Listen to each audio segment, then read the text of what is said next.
En el primer libro de Samuel ya está allí el tema y la cita. Primer libro de Samuel, capítulo 4, versículo 1 al versículo 11. Voy a robar su atención y seguir la lectura con su vista, tratando de entender lo que estamos leyendo, hermanos. Dice la Biblia: y Samuel habló a todo Israel. Por aquel tiempo salió Israel a encontrar en batalla a los filisteos y acampó junto a Ebenezer, y los filisteos acamparon en Afec. Y los filisteos presentaron la batalla a Israel, y trabándose el combate, Israel fue vencido delante de los filisteos, los cuales hirieron en la batalla en el campo como a 4,000 hombres. Y cuando volvió el pueblo al campamento, los ancianos de Israel dijeron: ¿por qué nos ha herido hoy Jehová delante de los filisteos? Traigamos a nosotros de Silo el arca del pacto de Jehová, para que viniendo entre nosotros nos salve de la mano de nuestros enemigos. Y envió el pueblo a Silo, y trajeron de allá el arca del pacto de Jehová de los ejércitos, que moraba entre los querubines, y los dos hijos de Elí, Ofni y Fines, estaban allí con el arca del pacto de Dios. Aconteció que cuando el arca del pacto de Jehová llegó al campamento, todo Israel gritó con tan gran júbilo que la tierra tembló. Cuando los filisteos oyeron la voz de júbilo, dijeron: ¿qué voz de gran júbilo es esta en el campamento de los hebreos? Y supieron que el arca de Jehová había sido traída al campamento. Y los filisteos tuvieron miedo, porque decían: ha venido Dios al campamento. Y dijeron: ay de nosotros, pues antes de ahora no fue así. Ay de nosotros, ¿quién nos librará de la mano de estos dioses poderosos? Estos son los dioses que hirieron a Egipto con toda plaga en el desierto. Esforzaos, oh filisteos, y sed hombres, para que no sirváis a los hebreos, como ellos os han servido a vosotros. Sed hombres y pelead. Pelearon pues los filisteos, e Israel fue vencido. Y huyeron cada cual a su tienda, y fue hecha muy grande mortandad, pues cayeron de Israel 30,000 hombres de a pie. Y el arca de Dios fue tomada, y muertos los dos hijos de Elí, Ofni y Finés. Padre, gracias esta mañana por tu palabra. Gracias por tu bondad, gracias por tu misericordia. Gracias, Señor, por dejarnos congregar este día y tomar tiempo para abrir tu palabra juntos, para aprender de ella, para prepararnos, para equiparnos, para fortalecernos, para emprender de nuevo, Señor, una semana más. Te ruego que tú bendigas esta mañana la vida espiritual de cada uno. Fortalécele con tu gracia, con tu poder y sobre todo con tu santa palabra y con tu Santo Espíritu, Padre. Gracias, Señor, esta mañana por todo. Bendícenos, te lo ruego en el nombre de Jesús. Amén. Siéntense, hermanos. Cuando las cosas empeoran, cuando en lugar de las cosas arreglarse, se complican más. Este capítulo 4 del primer libro de Samuel bien podría llamarse el capítulo de la muerte, el capítulo de la tragedia para el pueblo de Israel. De hecho, al final del capítulo nace un bebé y la mamá todavía logra reaccionar. Y usted sabe que en aquellos tiempos los nombres a los bebés se le ponían de acuerdo a las circunstancias en las que nacían.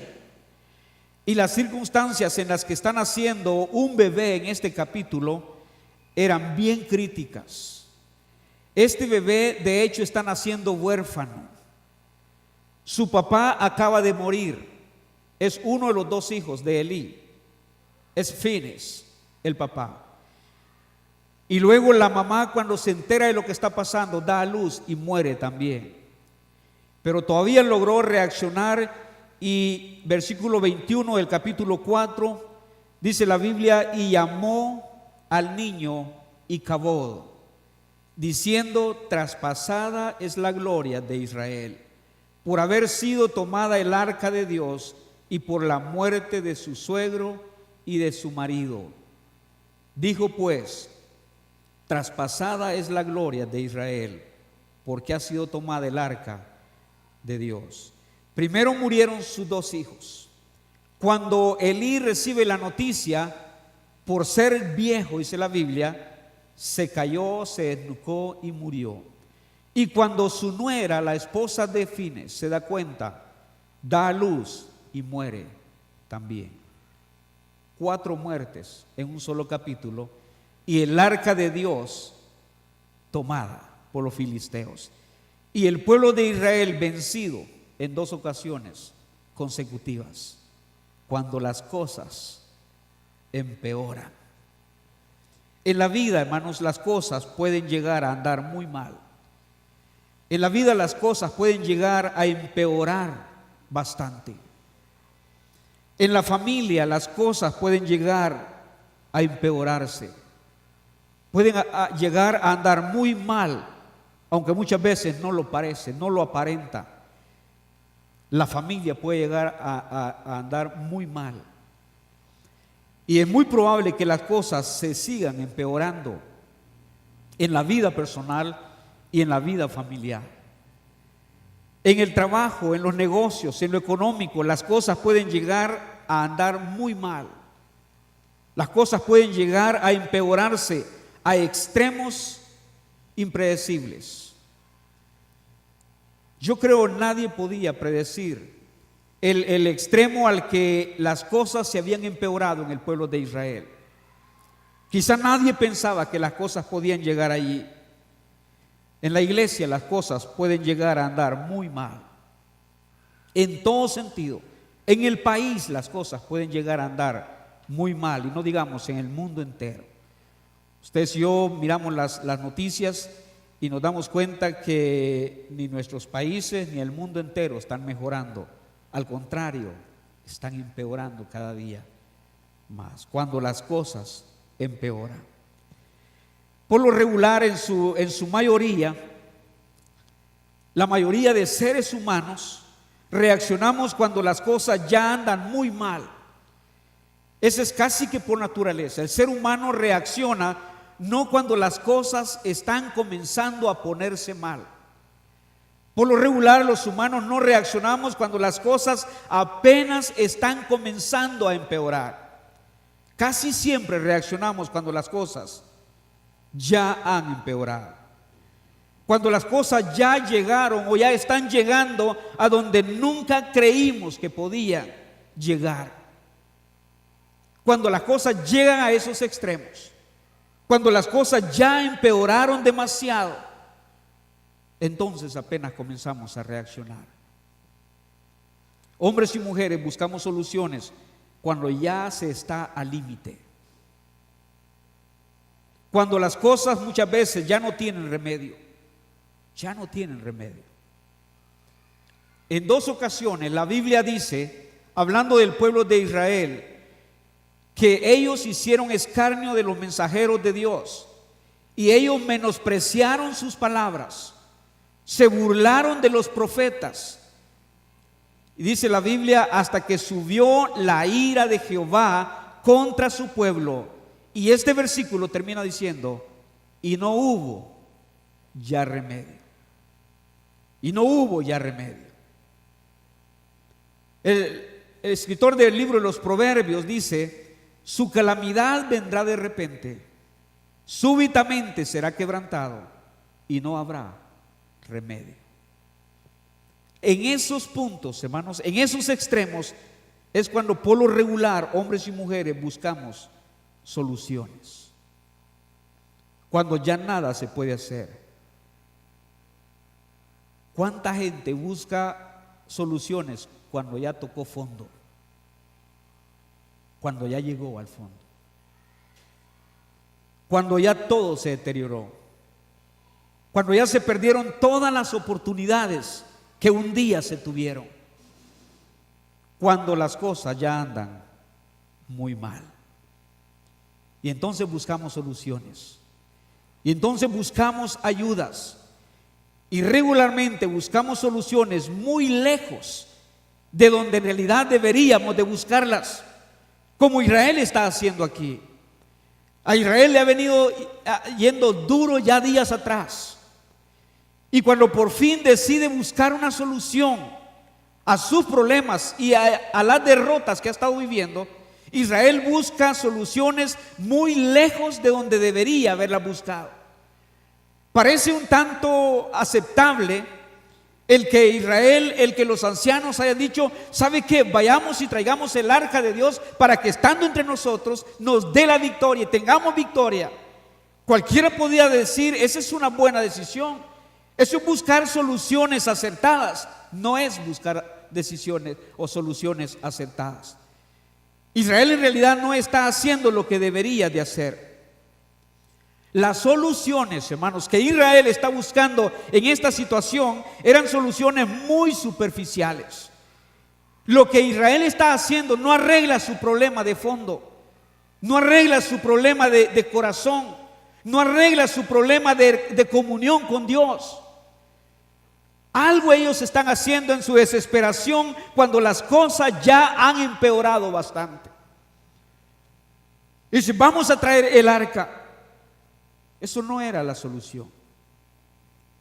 Buscamos soluciones muy religiosas a veces. Los cristianos somos dados a que cuando las cosas ya van mal, ya han empeorado, buscamos soluciones religiosas. Voy a ir a la iglesia. Hoy sí no voy a faltar a ningún culto. Eso te va a ayudar, pero no es la solución. ¿Sí me está siguiendo, hermanos?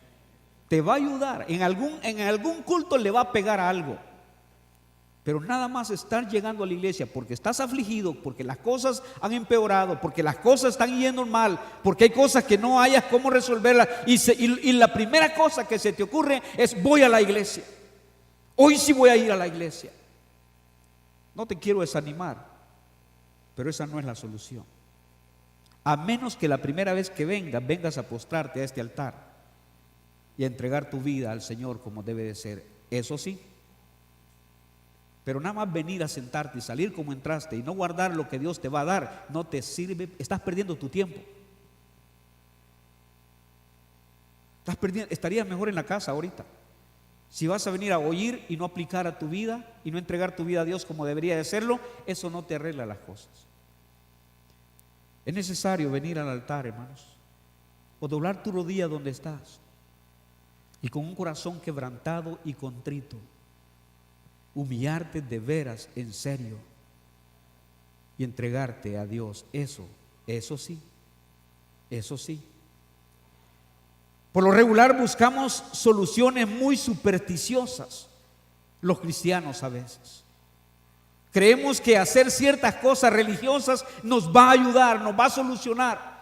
Yo recuerdo hace algunos años un hermano pasando por una situación crítica. Todo fue de menor a más.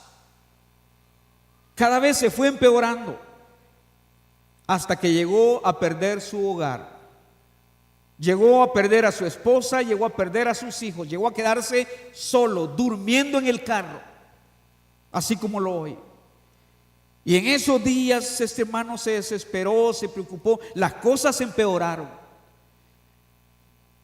Y él dijo: hermano, yo quiero hacer algo para Dios, yo quiero estar siempre en la iglesia, es más, quiero aprender a tocar guitarra, voy a comprar una guitarra. Compró una guitarra y ahí andaba sonándola, mal que bien, pero la sonaba y cantaba, y ahí andaba pensando que eso le iba a solucionar su problema. Esto me va a ayudar. Ya tocó fondo, ya no tiene a su esposa, ya no tiene a sus hijos, ya no tiene familia. Cuando las cosas empeoran, se busca cualquier solución. Seguimos consejos lejos de los principios bíblicos. Cualquier creyente, hermano, desesperado por la situación que vive, por la complicación de las cosas, porque las cosas han empeorado, es capaz de seguir consejos lejos de los principios bíblicos. Usted no tiene idea cuánto cristiano en un momento de desesperación, buscando soluciones, ha ido a parar a lugares que nunca debió haber ido a parar, y fue a parar a lugares que nunca pensó que iría a parar. ¿Por qué? Porque dejó que las cosas se empeoraran, dejó que las cosas se complicaran. Y cuando las cosas llegan a ese punto, hermanos, cualquier cristiano está dispuesto a hacer cualquier cosa. Y desgraciadamente, por lo regular, no hace lo que debe hacer. No hace lo que debe hacer. No comienza a buscar las soluciones por el principio, por donde debería de buscar las soluciones. Fíjense que aún los filisteos, hermanos, aún los filisteos están bien equivocados. Bien equivocados. Porque cuando oyen el júbilo de los israelitas, cuando llegó el arca, ellos gritaron, dice la Biblia, de tal forma que la tierra tembló. Y los filisteos allá en su campo de batalla, ellos piensan que quien ha llegado allí es Dios, porque ese es el pueblo de Dios, y a quien tenían que buscar e invitar en primer lugar a estar con ellos era a Dios. Y los filisteos dicen: hoy ha venido Dios al campamento de los israelitas.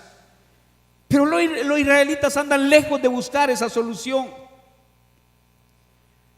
Porque por lo regular, hermanos, los cristianos, cuando las cosas han empeorado, buscamos soluciones que no impliquen un compromiso serio con Dios. La gran mayoría de gente quiere soluciones para sus problemas, pero no compromiso con Dios. Señor, y vienen unos días y se ponen fieles unos días. Dice: Señor, quiero que me ayudes, quiero que resuelvas mi problema, pero en el fondo no te quieres comprometer con Dios. Dios te arregla tu problema y te vas. ¿O estoy equivocado? Sí estoy equivocado, dice el hermano. Hoy sí le atinó el hermano a una, ¿verdad? Hay que escuchar bien, hermano, qué se dice para decir amén, porque usted está equivocado entonces, ¿verdad? Bueno, o yo estoy equivocado. Hermanos, la gran mayoría de veces queremos soluciones, pero no compromisos.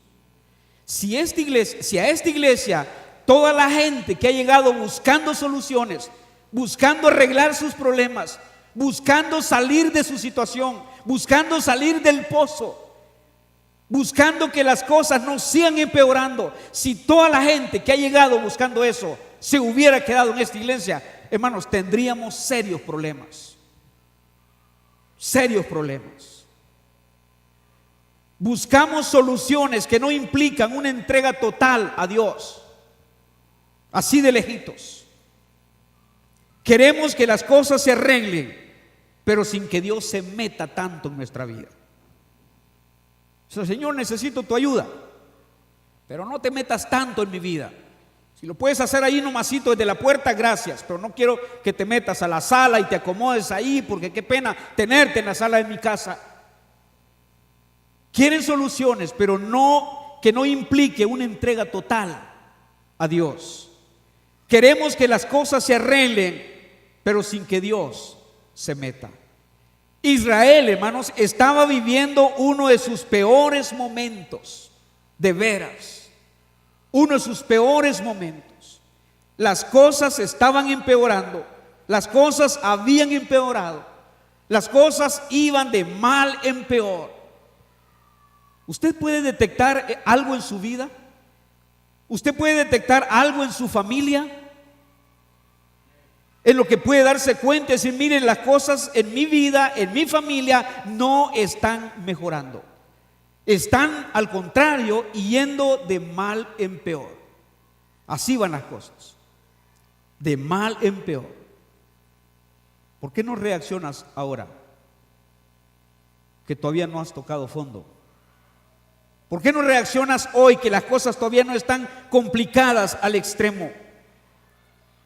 Israel ya empeoró bastante la situación. Y de paso ahora 4 muertes aquí. Y gente clave en el pueblo de Israel, hermanos. El sumo sacerdote y sus 2 hijos. Y el arca capturada. E Israel vencido 2 veces consecutivas. Las cosas se pusieron críticas. Recién el libro de los Jueces termina diciendo que había un vacío de autoridad. No había autoridad en el pueblo de Israel. Y cada uno, dice la Biblia, hacía lo que bien le parecía. Así andaban las cosas en el pueblo de Israel. Eso ya es crítico. Luego el libro de Ruth comienza diciendo que en aquellos mismos días hubo hambre en la tierra. Y es interesante, hermano, no quiero decir que todo el pueblo de Israel, pero nada más para mencionar lo que estoy diciendo. Mire la solución que Elimelech y su esposa y sus 2 hijos buscaron. Cuando el hambre apretó en Belén, cuando Israel enfrentó las consecuencias de su estilo de vida, hubo hambre en la tierra. ¿Cuál fue la primera solución que a Elimelech se le ocurre? Vámonos de Belén. Pregunto, hermanos, ¿arregló eso los problemas? Al contrario, empeoraron. Sí conoce la historia, ¿no? Empeoraron. Se fueron 4, se fue la familia, supuestamente buscando una solución demasiado superficial a su situación. Y a los días regresa una mujer sola, con las manos vacías. En lugar de que las cosas se arreglaran, se empeoraron todavía más. Las cosas fueron de mal en peor. Llegamos al primer libro de Samuel y encontramos siempre muy mal las cosas y parece que todavía empeorando.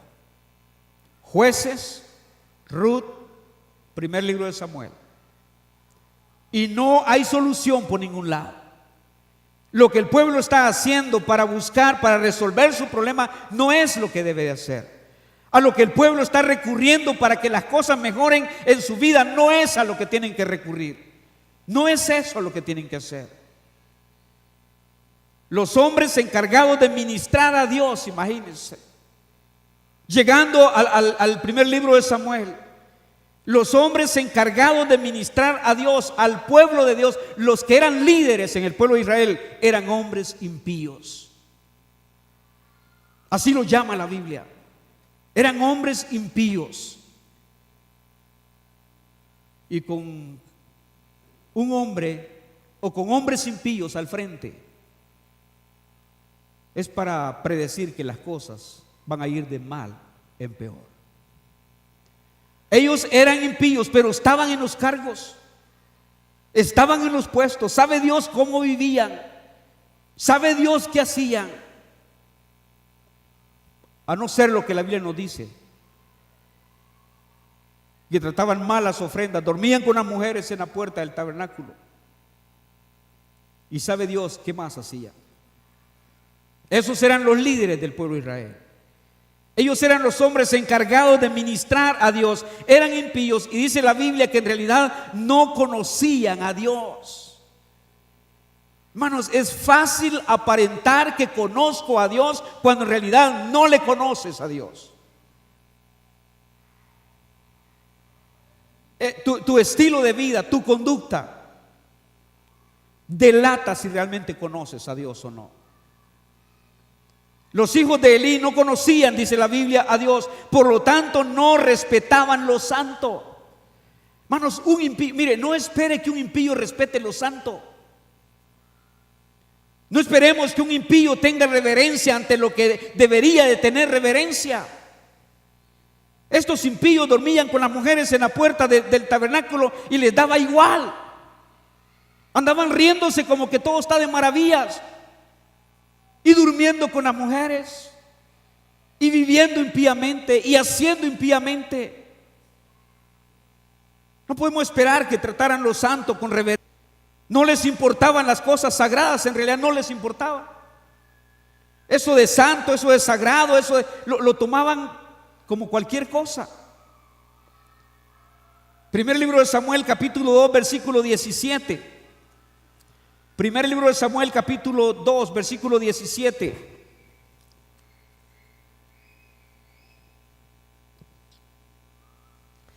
Dice la Biblia que era muy grande delante de Dios el pecado de los jóvenes. Hablando de los dos hijos de Elí, los que murieron allá cuando leímos. Porque los hombres menospreciaban las ofrendas de Jehová. Hermanos, ¿qué podíamos esperar de dos hombres ministrando impíos sin conocimiento de Dios? ¿Qué podíamos esperar?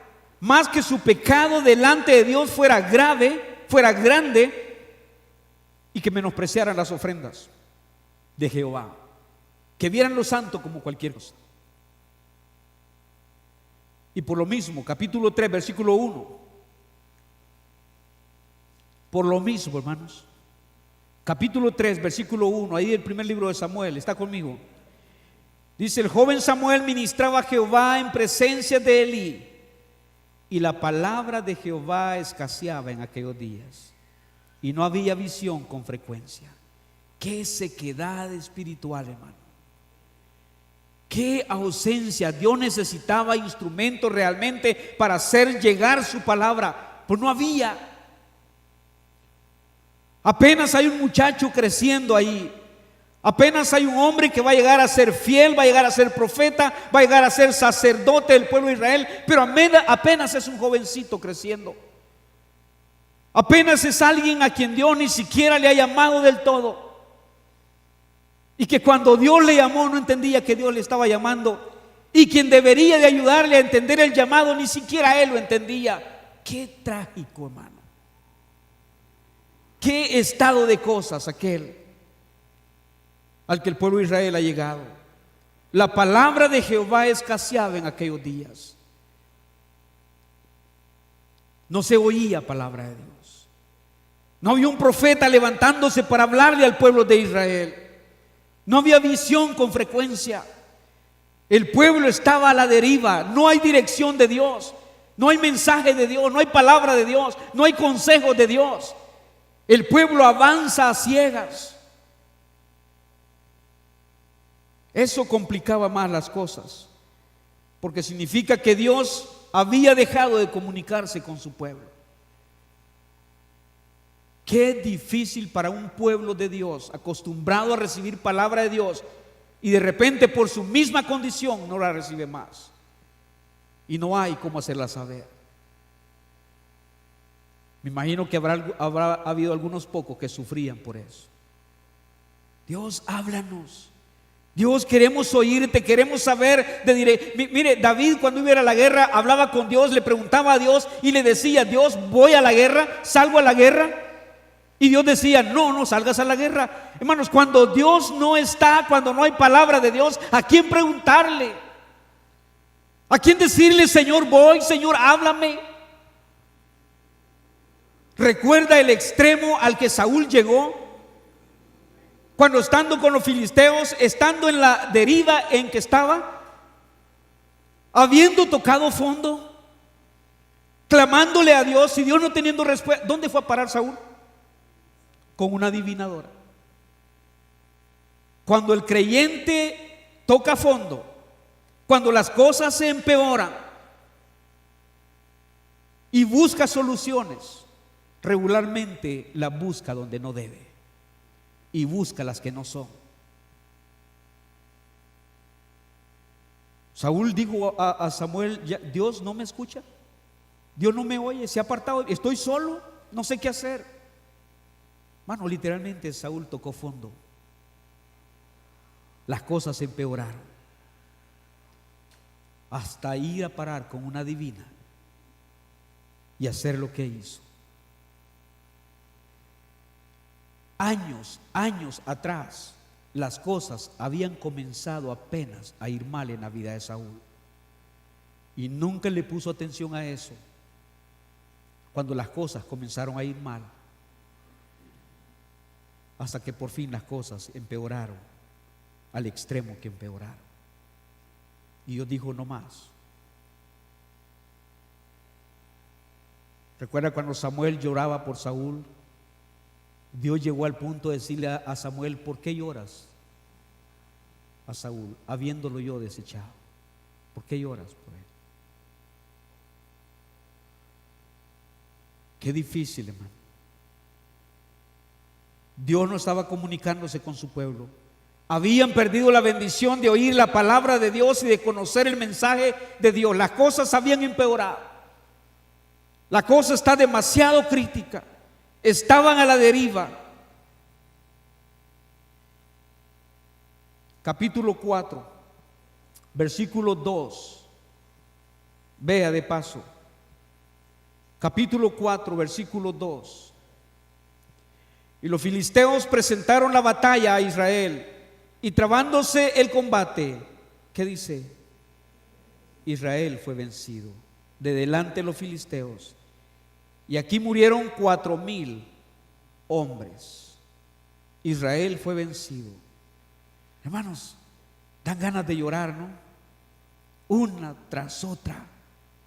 ¿Cuándo vamos a tener victoria? ¿Cuándo por lo menos en una nos va a ir bien? ¿Cuándo vamos a tener victoria? Ya nos ha pasado suficiente. Y ahora vamos a una batalla con los filisteos con la esperanza de ganarles, de derrotarles, de tener victoria, y resulta que fueron vencidos, y de paso 4,000 hombres de ellos mueren. Y no se les pudo ocurrir mejor idea a los ancianos que traer el arca al campo de batalla. Luzazo. Cuando volvió el pueblo, versículo 3, cuando volvió el pueblo al campamento, los ancianos de Israel dijeron: ¿por qué nos ha herido hoy Jehová delante de los filisteos? Mire, ¿por qué no preguntaron mejor qué anda mal en nuestra vida? ¿Aló? ¿Por qué Dios hace esto? ¿Por qué Dios? ¿Por qué no preguntas qué anda mal en tu vida, en mi vida? Hermano, le voy a decir de una vez la cosa: Dios no tiene la culpa de nada. Dice la Biblia en alguna parte que el hombre tuerce sus caminos y luego contra Dios se enoja, y luego a Dios le echa la culpa. Hermano, si Dios pudiera bajarse un día de estos, diría: mira, ya estoy harto que me estés culpando, ¿por qué no te arregla mejor? Si Dios pudiera bajarse un día, capaz diría eso, hermanos: ya estoy cansado de oír tus quejas y echándome siempre la culpa a mí, y mira tu vida, mira tu fidelidad, mira tu amor por mí. Faltara que Dios dijera: no soy yo, no soy yo. Recuerda, a propósito, cuando Josué se dobla su rodilla y clama a Dios y le pregunta: Señor, ¿por qué esto? ¿Qué dijo Dios? ¿Por qué clamas a mí? Y luego, ¿qué dijo? Israel ha pecado. Israel ha pecado. ¿Por qué clamas a mí? Dice Dios. Israel ha pecado. Y ahí están los ancianos ahora, los líderes del pueblo de Israel. ¿Por qué nos ha herido hoy Jehová delante de los filisteos? ¿Por qué? ¿No es Dios? ¿Por qué somos derrotados? ¿Por qué las cosas no salen bien? ¿Por qué no tenemos victoria? ¿Por qué las cosas van de mal en peor? ¿Por qué nada mejora? ¿Por qué las cosas no cambian? ¿Por qué Dios nos ha herido delante de los filisteos? ¿Por qué? ¿Por qué? ¿Por qué las cosas, en lugar de mejorar, han empeorado?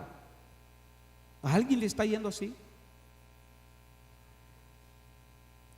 ¿Por qué las cosas, en lugar de mejorar, empeoran? Y aquí está mi mensaje, hermanos. Cuando las cosas empeoran, La gente se vuelve religiosa cuando se ve bajo presión. Hasta los cristianos, hermano, cuando se ven bajo presión, cuando se dan cuenta que las cosas han empeorado, cuando se dan cuenta que han perdido algo, se ponen bien fieles, como no lo eran antes, que no habían perdido nada. Hasta los cristianos somos así. Nos volvemos bien religiosos bajo presión, bajo crisis. Bueno, si usted es un cristiano fiel día y noche, truene, llueve o relampaguea, quédese así. Siga fiel, quédese fiel todo el tiempo, para que no se aparezca por aquí nada más cuando está bajo presión, para que no se aparezca por aquí nada más cuando las cosas ya se complicaron. Voy a ir a la iglesia, voy a pedir que oren por mí. Hermano, no estoy diciendo que no pida que oren por usted, pero por favor no nos pida que oremos con usted cuando usted ya complicó las cosas. ¿Sí me explico? Ya complicó las cosas, ya llegaron al fondo, ya empeoraron todo, y luego nos viene a pedir que oremos por usted. Está bien, lo vamos a hacer, pero la cosa va a estar más complicada hoy que si hubiera pedido oración hace 3 años atrás.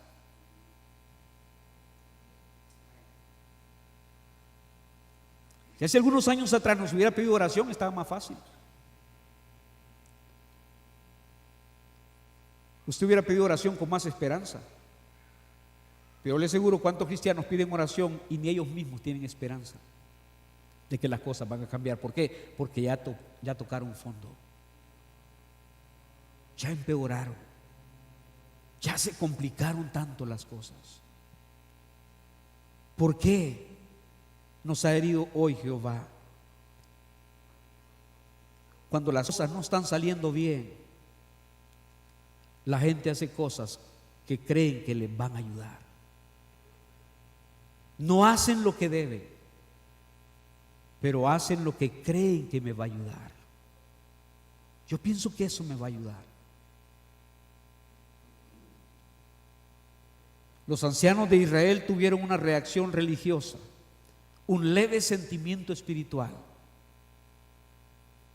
Reaccionaron. ¿Por qué nos ha herido hoy Jehová delante de los filisteos? Y note que sigue, versículo 3. ¿Está conmigo ahí? Traigamos a nosotros de Silo el arca del pacto de Jehová, para que viniendo entre nosotros nos salve de la mano de nuestros enemigos. Qué tremenda idea, qué tremenda solución. ¿Sabe para qué llevaron el arca al campo de batalla? Nada más para que los filisteos la agarraran también a ella y la capturaran. Nada más para eso. Les ayudó a llevar el arca, tuvieron la victoria, derrotaron a los filisteos. Para nada, para nada. Es más, le voy a decir esto, hermano, es cuando peor les fue. Allá en la primera derrota por lo menos habían matado 4,000. Hoy ¿cuántos mataron? 30,000. Y no que te pusiste religioso, y no que estás yendo a la iglesia, y no que por eso la gente dice eso, hermanos. Porque la gente dice no que estás yendo a la iglesia, y no que ahora sí. Y no que trajeron el arca al campamento, no que iban a tener la victoria, no que Dios iba a estar con ustedes. No, para nada, derrotados y 30,000 perdidos. Y de paso los 2 hijos de Elí muertos. Imagínense. No están buscando el pecado en sus vidas, hermano. Le voy a dar una clave. Cuando las cosas empeoran, no preguntes por qué Dios. No pidas, oren por mí. Busca dónde está el problema. Busca dónde está el problema. Quédate un día en tu casa, acostado, boca arriba, en la hamaca, en la cama, donde quieras. pensando, buscando dónde en mi vida está el pecado. Pero sé honesto. Y cuando lo encuentres, no lo niegues. ¿Sí me está siguiendo, hermanos? Busca dónde está el pecado. ¿Qué no hice bien? Y cuando lo encuentres, no lo justifiques, confiésalo. Arrepiéntete. Pídele perdón a Dios. Pero no vengas diciendo, hermano, yo no hice nada. Yo no sé por qué.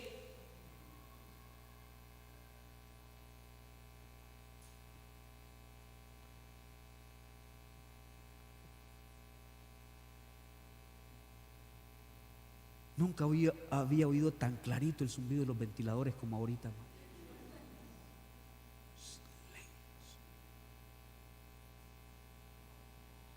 Y van a seguir así, hermano, por lo menos respiren. Hermanos, qué lejos estaba el pueblo de Israel, los ancianos, buscando soluciones. No están buscando el pecado, no están pensando en sus desobediencias, no están pensando en todo el récord que tienen de maldad. No están haciendo memoria desde cuando comenzaron a fallar, desde cuando comenzaron a ser idólatras, desde cuando comenzaron a hacer cosas que no debían. No están haciendo un inventario de todo eso. Están diciendo por qué Dios nos hirió delante de los filisteos. No están buscando la razón de sus derrotas en su condición espiritual. Miren, hermanos, hay gente que hasta se atreve a echarme la culpa a mí como pastor de sus problemas. Son tan sinvergüenzas, hermano, tan cínicos, que hacen lo que hacen y luego me ven a mí del villano de la película. Ya la regué otra vez, ¿verdad? Sí, es que el pastor, es que hermano Freddy, es que hermano, y me pelan. Ya me tienen traumado, fíjense. Cuando veo esos grupitos en el atrio y por aquí y por allá, ya siento que me están pelando. Pero ya también llegué a una conclusión, me vale. Ya llegué a la conclusión, péleme si quiere. Ya estoy como aquel en las gradas del partido de fútbol americano. Ustedes han visto eso, ¿verdad? Que antes de tirar la pelota, todos los del fútbol americano, todos los equipos se ponen así, el equipo se pone así. ¿Lo han visto ustedes? Todo el equipo se pone así y aquel en la gradería dice, de plano que de mí están hablando. Tan traumado está que así estoy yo a veces ya. Veo 3 por aquí, 4 por ahí, de plano me están pelando. Ahora, hermanos, ¿por qué tanto cinismo? ¿Por qué no reconocer que yo ando mal, que yo hice mal, que yo pequé, que yo hice lo que no debía de hacer? No están revisando su comunión con Dios, no están considerando arrepentirse y volverse a Dios. Eso ni lo están considerando, hermanos. ¿Usted no cree que el pueblo está arrepentido, llorando, triste, reconociendo y diciendo, mire, yo pequé, la regué, hice mal, perdóneme, Señor, perdóname? No, el pueblo no está considerando ni arrepentirse ni volverse a Dios. ¿Sabe por qué? Porque ellos están bien. Y así hay algunos por aquí, hermano. ¿No te piensas arrepentir? No, no tengo de qué. ¿Y no piensas volverte a Dios? No tengo de qué volverme. Recuerda el pueblo de Israel en el libro de Malaquías. ¿Y en qué te hemos fallado? ¿Y en qué no te amamos? ¿Y en qué menospreciamos? Tú eres la 8ª maravilla del mundo. Solo Dios los está viendo mal. Pero ellos, según ellos, nunca habían estado antes mejor que como entonces. ¿En qué te hemos fallado? ¿En qué te hemos deshonrado? ¿Y en qué hemos hecho esto? Bueno, alguien así jamás va a sentir la necesidad de arrepentirse ni de volverse a Dios. Y en lugar de mejorar, va a empeorar. Y va a ir de mal en peor.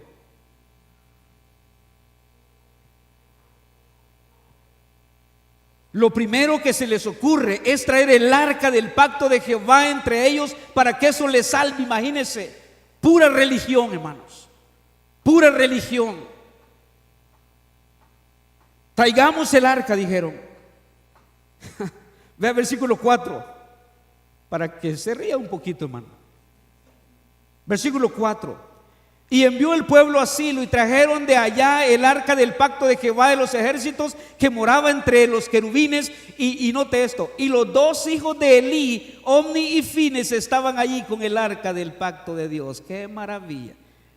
No pudieron poner a los dos hombres más espirituales del pueblo con el arca de Dios. ¿Cómo la ve? Impíos, durmiendo con las mujeres en la puerta del templo, no teniendo conocimiento de Dios, menospreciando las ofrendas, y ahora están con privilegio. ¿Qué le parece?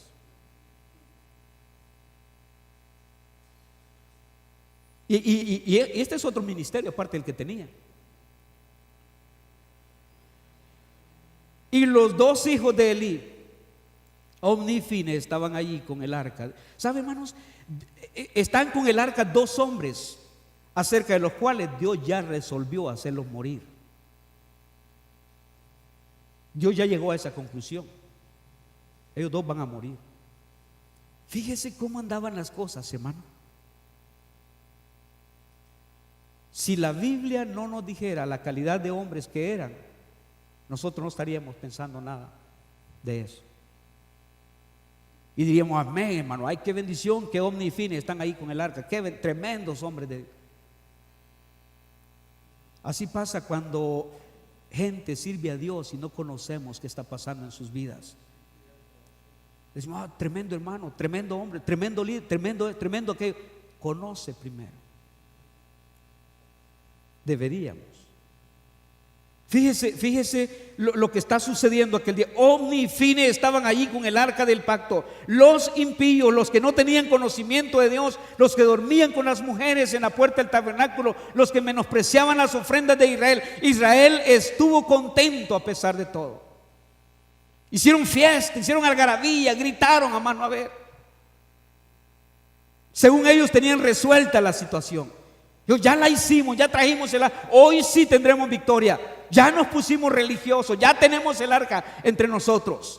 Hoy sí tendremos la victoria. ¿Y qué dice la Biblia, hermanos? Versículo 10. Pelearon pues los filisteos e Israel fue vencido.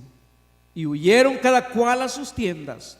Y fue hecha muy grande mortandad, pues cayeron de Israel 30,000 hombres de a pie. Qué tristeza.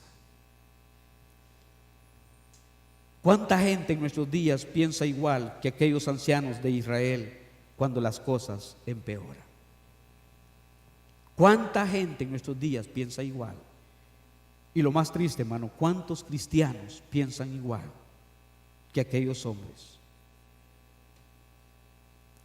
Cansados de que las cosas no mejoran, cansados de que las cosas cada vez empeoran, cansados de no tener victorias, cansados de no poder resolver sus problemas, desesperados de no poder dejar los vicios, cansados de que nada funcione y asustados por las consecuencias del pecado, por fin quieren ir a la iglesia. Por fin se están poniendo religiosos. Y cuando salen de la iglesia, apenas han venido 2 semanas seguidas, ya quieren que las cosas estén resueltas. Los hay, hermano, aunque usted no lo crea. Apenas 15 días han venido, un mes han venido, y no quiero ir a la iglesia, se me van a resolver las cosas. Nunca he predicado eso y nunca he prometido eso, hermano. Nunca he predicado ni he prometido que viniendo a la iglesia se te arreglan los problemas. Es más, ni siquiera quiero prometer que entregándole tu vida a Dios se te arreglan los problemas. Ni siquiera quiero prometer eso. Porque probablemente es cuando peor te va. Y no solo ya me cae por algunas razones, me va a seguir cayendo. Pero así somos los cristianos, hermano, así somos los humanos. Pasamos días y meses y años allá en la calle, lejos de Dios, en el mundo, viviendo como caiga, las cosas se complican, llegamos a la iglesia 15 días y ya queremos que las cosas estén arregladas. Déjame preguntarle una cosa: si tú has pasado meses y años sin oír a Dios, ¿por qué Dios tiene que oírte en 15 días?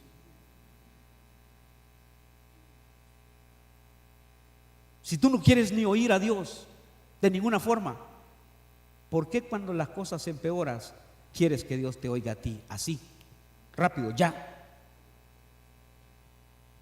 ¿Cuánto tiempo lleva Dios pidiéndote tu corazón? ¿Cuánto tiempo lleva Dios pidiéndote tu fidelidad, tu lealtad, tu santidad, tu canto? Y ni le cantas al Señor, hasta eso. ¿Cuánto tiempo lleva Dios pidiéndote eso y no se lo das? Te ves en problemas un día de estos y le hablas a Dios como que fuera bombero. No, ya, ahora, te quiero aquí. Y si no me respondes en esta semana, yo me largo.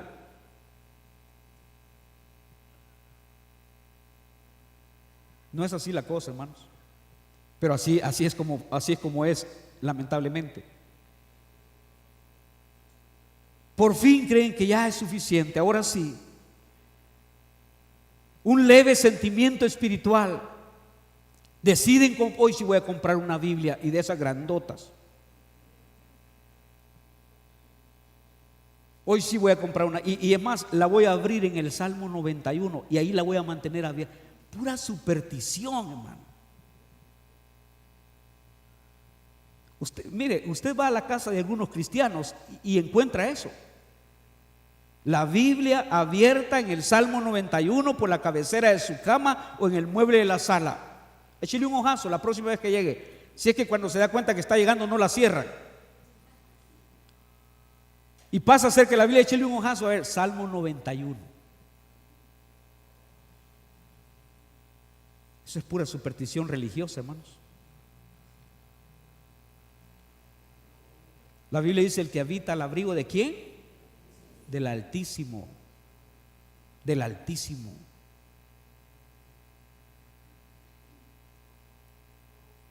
Por fin, algo religioso hace.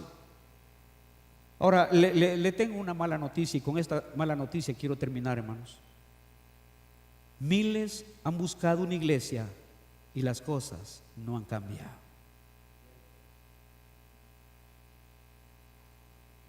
No quiero desanimar a nadie, pero quiero ser honesto. Miles han buscado una iglesia y las cosas no han cambiado. Miles han comprado y tienen una Biblia y las cosas no han mejorado en su vida. No han mejorado. Miles son religiosos y sin embargo viven en constantes derrotas en su vida. No pierden culto, pero viven en constantes derrotas de domingo a sábado. Pero aquí están domingo en la mañana, y no estoy diciendo que no vengan, no me van a dejar solo en la noche, ¿ven? Dice, ¿para qué dijo eso? Ya no voy. No, entiéndame, hermano. Aquí están domingo en la mañana, aquí están domingo en la noche, aquí están miércoles en la noche, y mire sus vidas. Siga viniendo, de repente le va a pegar a una. Mire sus vidas. Es que estamos desordenados en las prioridades, hermano. Primero, entreguémosle nuestro corazón a Dios, y después lo demás. Buscad primeramente el reino de Dios y su justicia. Primero vacíate tú mismo, tú misma. Deja que el Señor ocupe tu vida, tu corazón, y luego echa a caminar lo demás. Pero lo demás, antes de eso, jamás te va a funcionar. Si 40 años más vives así, 40 años más vas a vivir en derrota y las cosas empeorando. No era traer el arca lo que resolvía la situación. Lo que Israel necesitaba sobre todas las cosas, hermanos, no era el arca del pacto, no era el arca de Dios. Necesitaban a Dios con ellos. Necesitaban reconocer su desobediencia, su pecado, y arrepentirse y volverse a Dios, y dejar a Dios tener el control y seguir sus instrucciones. Eso es lo que necesitaba el pueblo de Israel. Lo que la gente necesita hoy día, más que solo llegar a una iglesia, más que solo tener una Biblia, la gente necesita a Dios. Y cristianos, si las cosas han de funcionar en nuestra vida y hemos de tener victoria, lo que necesitamos en primer lugar no es la iglesia. Lo que necesitamos en segundo lugar ni siquiera es la Biblia, es Dios. Y luego pongamos en orden las cosas. De nada me sirve, es más, ni entiendo este libro cuando lo leo desconectado de Dios, hermano. ¿Sí me explico lo que estoy diciendo? No estoy menospreciando la Biblia, hermanos. Usted puede meter la nariz en la Biblia todo el día y vivir una vida de impío y no va a funcionar. Es más, para leer este libro necesito a Dios. Señor, voy a leer tu palabra. Humanamente se me hace difícil entenderla. Señor, ilumíname, guíame, ayúdame a entender lo que quieres decirme esta mañana o en esta tarde o a la hora que lea la Biblia. Ayúdame a entender qué quieres decirme en este momento. Necesitamos a Dios primero, hermanos, aún para leer su palabra.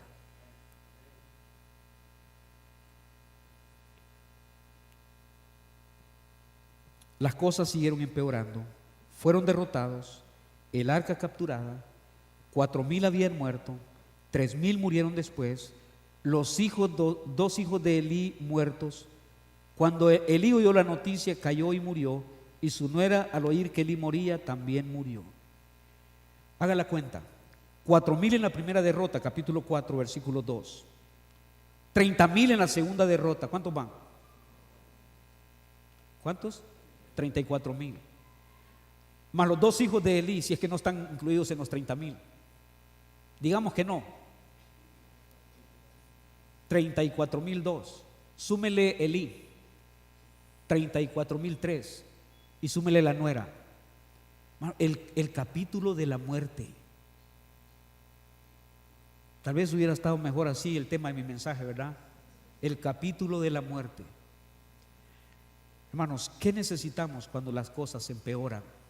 No necesitamos, en primer lugar, ponernos más religiosos, ni mucho menos supersticiosos. Lo menos que necesito es creer que la iglesia me va a ayudar. Voy a ir a la iglesia.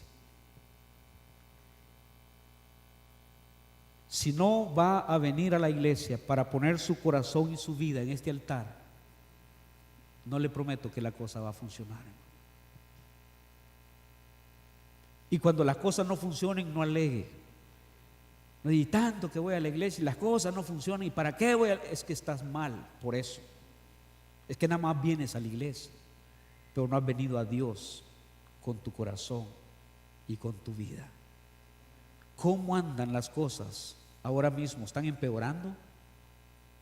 ¿Ya siente que está tocando fondo? ¿O en lugar de mejorar las cosas empeoran? ¿Por qué no venir al altar? Mire, algunos hasta miedo de venir al altar tienen, hermanos, porque no quieren aparentar que están comprometiéndose con Dios. Lo menos que quieren es que la iglesia sepa o piense que se están comprometiendo con Dios. Por eso no llegan al altar algunos. Qué lástima, hermano, qué lástima. Vamos a inclinar nuestro rostro.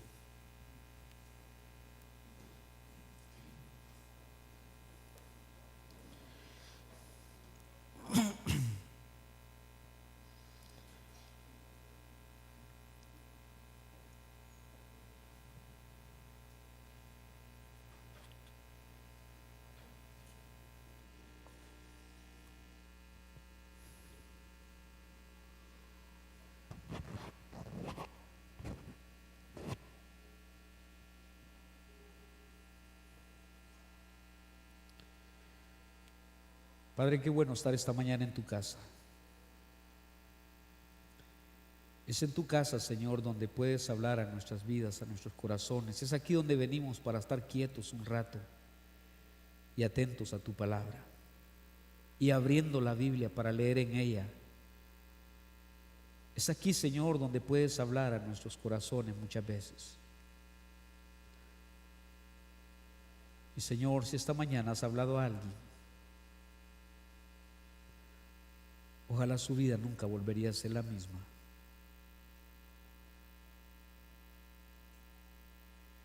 Padre, bendícenos, por favor. Dirígenos para gloria tuya, Señor. Toma nuestros corazones, toma nuestras vidas. Señor, hazlas tuyas. Gobiérnalas, contrólalas, Padre. Háblanos, dirígenos. Danos gracia, danos poder, danos sabiduría para tenerte siempre agradado, Señor, para hacer siempre tu voluntad, para obedecerte siempre, Padre. Bendice este tiempo en tu casa. Bendice, Señor, cualquier decisión que algún joven, alguna señorita, algún adulto esté tomando esta mañana delante de ti en relación con su vida espiritual. Señor, ayuda a esas vidas, tómalas en serio, Padre. Acompáñales cada día, Señor. Fortaléceles, Padre, cada día, cada instante. Y Padre, quiero rogarte esta mañana por aquellas vidas en las que las cosas, en lugar de mejorar, han empeorado. En lugar de ir bien, están yendo muy mal. Pudieran ser vidas, pudieran ser familias. Padre, te ruego por esas vidas, te ruego por esos hogares, por esas familias, donde las cosas no mejoran, donde las cosas no cambian, donde la gente vive desanimada, vive frustrada, vive desilusionada, porque nada mejora, nada cambia, Señor. Donde la gente se desanima, porque solo problemas y solo problemas. Y peor aún, quizás solo pleitos y solo pleitos, solo discusiones. Señor, las cosas van de mal en peor. Un día de estos podían llegar a fondo las cosas. Padre, bendice esta mañana, toma esas vidas, toma esos corazones, Padre. Dales ánimo, dales fortaleza, dales visión de algo mejor. Señor, ayúdanos esta mañana a entender a todos nosotros que lo primero que necesitamos en nuestras vidas es a ti sobre todas las cosas.